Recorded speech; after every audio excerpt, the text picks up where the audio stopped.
Sejahtera, salam sehat untuk kita semua. Perkenalkan, nama saya Trinitas Masandaritan.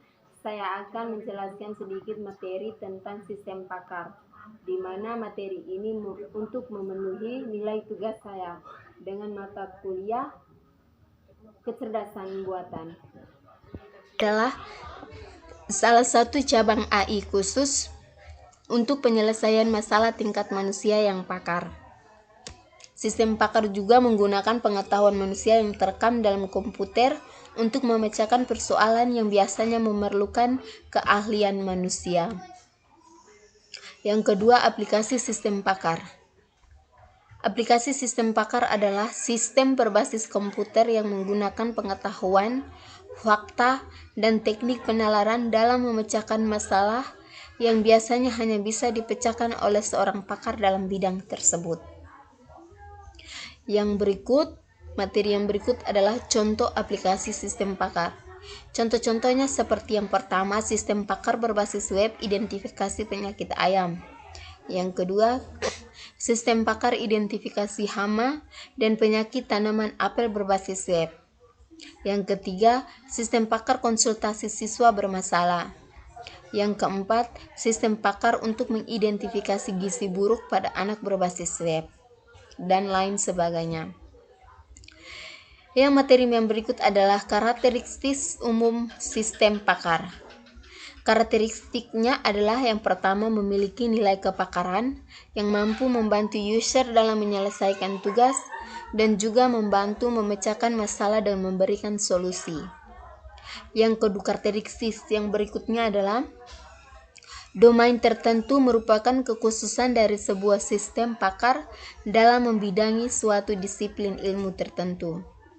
Karakteristik yang berikutnya memiliki kemampuan untuk mengolah data yang memiliki ketidakpastian dan mampu memberikan semacam pertimbangan, saran, dan anjuran sesuai dengan kondisi dari lingkungan. Karakteristik yang berikut dirancang untuk dapat dikembangkan secara bertahap. Materi yang berikutnya adalah kelebihan dan kekurangan sistem pakar. Kelebihan sistem pakar yang pertama adalah memungkinkan seorang awam bisa melakukan pekerjaan pakar. Yang kedua, menyederhanakan beberapa operasi. Yang ketiga, memungkinkan pemecahan problem yang baru sehingga komputer akan lebih bermanfaat. Yang berikut, meningkatkan produktivitas kerja dengan jalan meningkatkan efisiensi.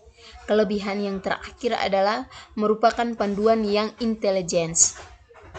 Sedangkan kekurangan sistem pakar adalah yang pertama, pengembangan sistem pakar sangat sulit, lebih sulit daripada membuat software konvensional.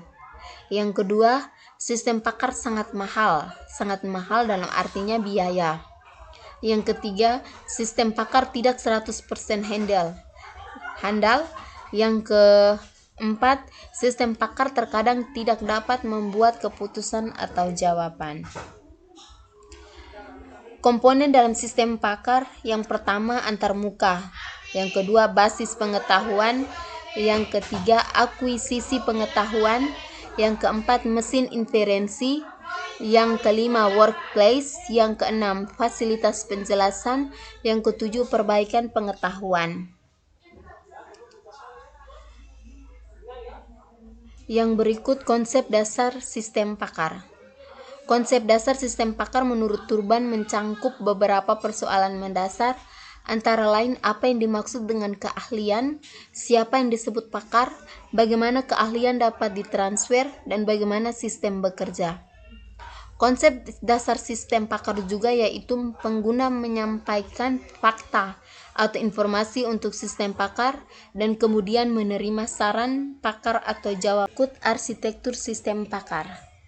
Yang arsitektur yang pertama antarmuka pengguna, yang kedua merupakan mekanisme